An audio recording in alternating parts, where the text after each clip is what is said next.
la disnea es muy agobiante. Y sin embargo, ella no se quejaba. Las úlceras por decúbito son muy dolorosas. Nunca le oí quejarse. Ese espíritu de sufrimiento, por supuesto, que es lo que más me llamó la atención, y sobre todo la obediencia que tenía. Jamás rechazó un medicamento. Hay otras personas que dicen, no, esto no lo tomo porque me sienta mal, aunque no le siente mal, porque no le gusta tomarlo. Bueno, ella nunca. Ella fue obediente, por lo menos, en lo que a mí respecta, y lo que yo prescribía. Solo le faltaba decir amén.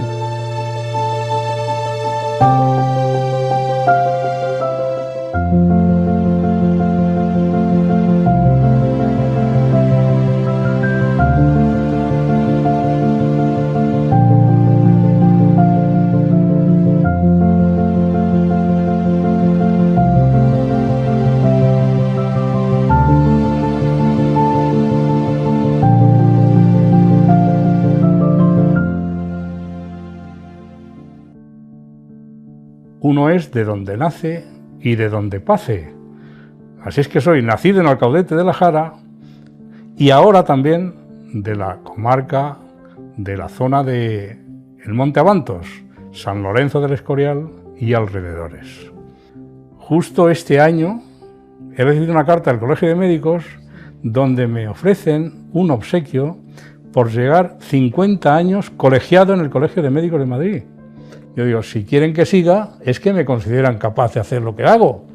Y están contentos con mi labor, pues sigo. Y he seguido hasta el día 16 de octubre del 2013, que cumplí 70 años. Y aquí he seguido, en esta zona tan querida para mí como es la zona de San Lorenzo del Escorial, el Escorial y alrededores. Don Pablo Camacho y yo coincidimos, él como capellán y yo como médico, de la primera Academia de Oficiales de Policía Nacional que hubo en España. Y entonces él tenía mucha confianza conmigo y yo con él, por supuesto. Él, el año, creo que fue en el 95, los primeros años en el hospital del Escorial, pues claro, ingresa pues en una situación ya muy delicada y yo pues cuando tenía oportunidad pasaba a verlo y uno de los días que estaba de guardia pasé a verle y estaba acompañado de Luz Amparo. Yo entonces, pues prudentemente, me salí. Tiempo después, unos minutos después, cuando ya él estaba solo, pues pasé a verle otra vez y dice, ha venido a verme y le he pedido perdón por el mucho daño que les he hecho y he pedido perdón a las hermanas reparadoras. Digo, pues, ¿cómo me cuentas esto? Pues te lo digo pues para que sepas, don Pablo Camacho no vive, falleció poco después. Pero bueno, son hechos que si él estuviese, certificaría que esto es rigurosamente cierto. Y yo esa escena la viví. La viví en primera persona. Oí comentar a personas conocidas en el pueblo. Una de ellas era Consuelo. Consuelo era la enfermera jefe del hospital. Y entonces ella comentó alguna vez. Dios mío. De Amparo. Sí, Amparo. Y pues le han dado una paliza, no sé qué, me contó un día.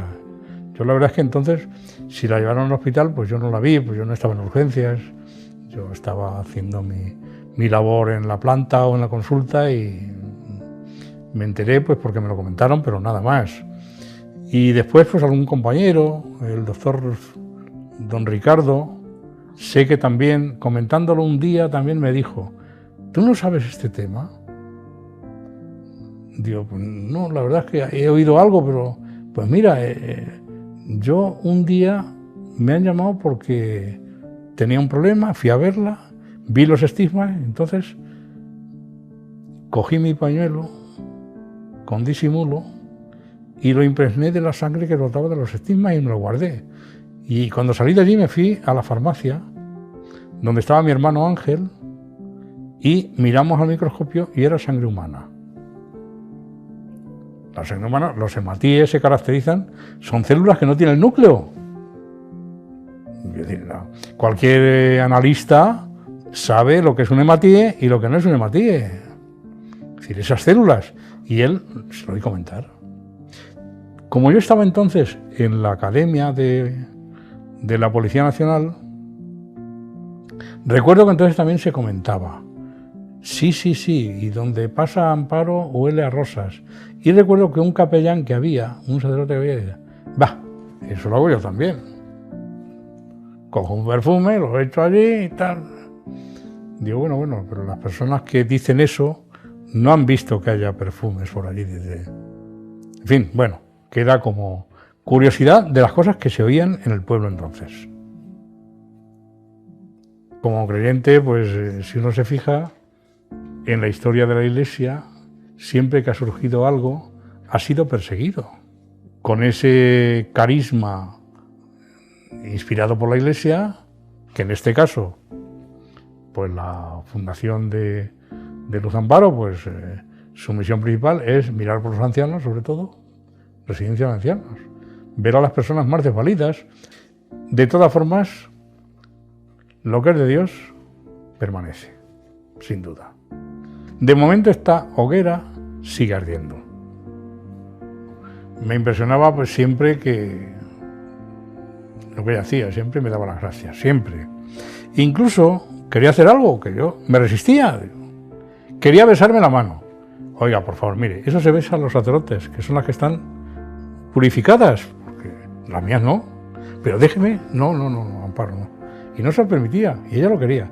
Y siempre me decía una palabra, que dicen muchas otras religiosas, Dios se lo pague. Voy a leer lo que yo escribí, que si lo leo, como lo he escrito yo, seguramente no se me olvida nada. Si no lo leo, seguramente algún detalle se me va a pasar. Día 16 de agosto, jueves, yo estaba trabajando en el hospital. Recibo una llamada de la Fundación y me informaban de que Luz Amparo había experimentado un empeoramiento de su estado de salud. En las visitas previas, yo ya había dicho a todas las personas familiares y los que estaban allí presentes de que el deterioro era progresivo. Porque ella tenía una multipatología y estaba manifestándose en todos los órganos. Se habían incrementado los edemas, tenía aumento de la disnea y las úlceras por decúbito y a nivel sacro. Todo ello ocasionaba dolores, seguramente, porque las úlceras por decúbito son muy dolorosas. Y sin embargo, no se manifestaban en la expresión de su cara, ni en las actitudes físicas o verbales. No se quejaba. Al entrar esa tarde en la habitación me llamó la atención la gran cantidad de personas que estaban en torno y próximas a Luz Amparo. Unas cuidándole, otras rezando, todas ofreciéndole muestras de su respeto y cariño, pero todas con gran entereza, tanta que sobrecogía a pesar de la situación tan grave. Solo las personas más jóvenes dejaban escapar alguna lágrima. Por supuesto que el deterioro era evidente. Ya estaba hipotensa, taquicárdica, taquipneica, estuporosa, sudorosa y con signos evidentes de hipoperfusión periférica. A pesar de estar en su domicilio, no le faltaban los cuidados de enfermería. Y yo, con mi mejor intención, les manifesté que a pesar de que habían confiado en mí durante los últimos años, tenían la completa libertad para poder llevarle a un centro hospitalario donde se le pudiese proporcionar otros medios terapéuticos.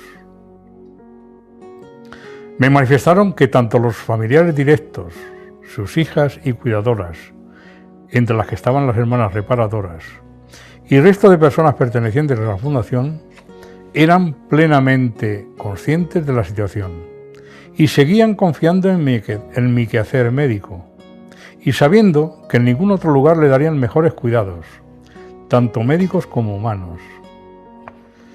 Es decir, que ahí tenían hasta un ecocardiógrafo y yo le hice ecocardiogramas y un electrocardiógrafo donde se hacían electrocardiogramas cuando yo lo precisaba. La propia Luz Amparo había manifestado en más de una ocasión su deseo de que los últimos momentos de su vida terrena fuesen en su casa y los cuidados médicos del que esto suscribe. También yo salí afectado por ver cómo una persona está luchando por mantener ese hilo de vida en los instantes finales en que sus órganos vitales se revelan a dejar de seguir funcionando en las mejores condiciones. Una vez más les hice saber lo que ellos ya sabían, o al menos intuían, y era que el camino a recorrer cada vez era más corto, con la meta cada vez más cercana. 17 de agosto de 2012, viernes. Durante todo el día me informaban cada pocos minutos de la evolución tan progresiva como negativa, con las constantes vitales cada vez en peor situación, tanto que a media tarde comenzó a notar que la frecuencia del pulso cada vez era menor, espaciándose las respiraciones y bajando la saturación de oxígeno. Una vez que estábamos haciendo lo que humana y médicamente se podía hacer, le aconsejé que realizasen un electrocardiograma. En él se comprobó que los latidos cada vez eran más espaciados, a la vez que con una morfología más abigarrada y anormal. Así hasta que apareció el electrocardiograma plano, como signo de que el corazón de Luz Amparo había dejado de latir. Eran evidentes los signos de falta de actividad del resto de sus órganos vitales, con frialdad, ausencia de respiración y de pulso carotídeo, arreflexia total, inicio de livideces, pero sin aparecer rigidez cadavérica en ninguno de sus músculos y o articulaciones. Por ese motivo no fue preciso el cerrarle los párpados ni ambas mandíbulas como suele hacerse una vez que se establece el fallecimiento de una persona. Minutos más tarde me desplacé hasta el domicilio de Luz Amparo para comprobar in situ los hechos que se me referían telefónicamente. Hechos ciertos y que se ajustaban al relato que me habían transmitido por teléfono. Solo quedaba certificar en el oportuno certificado oficial de defunción que llevé a cabo una vez que se personó la funeraria con los impresos correspondientes. Pregunté cuándo y dónde se llevarían a cabo las honras fúnebres. El cadáver iba a ser llevado a la capilla en la finca próxima de La Magdalena y el entierro con los restos mortales tendría lugar el domingo día 19 de agosto por la tarde. Día 19 de agosto de 2012. Como cada domingo, día festivo, la costumbre habitual me llevó a asistir a la Eucaristía dominical al convento de las Madres Carmelitas Descalzas a las 8:30 de la mañana. Acto seguido llamé al teléfono de Amparo Barderas, hija de Luz Amparo, y preguntándole si era posible acercarme a rezar por su eterno descanso a la finca de la Magdalena, a lo que me contestaron afirmativamente. De esta forma fui a rezar ante su féretro, y ya me llamó la atención la ausencia de rigideces cadavéricas. Incluso un rosario que se había depositado sobre las manos cruzadas en el pecho se caía resbalando por la ausencia de rigidez que lo sujetase. Este hecho no pasó desapercibido para el resto de personas que se encontraban presentes.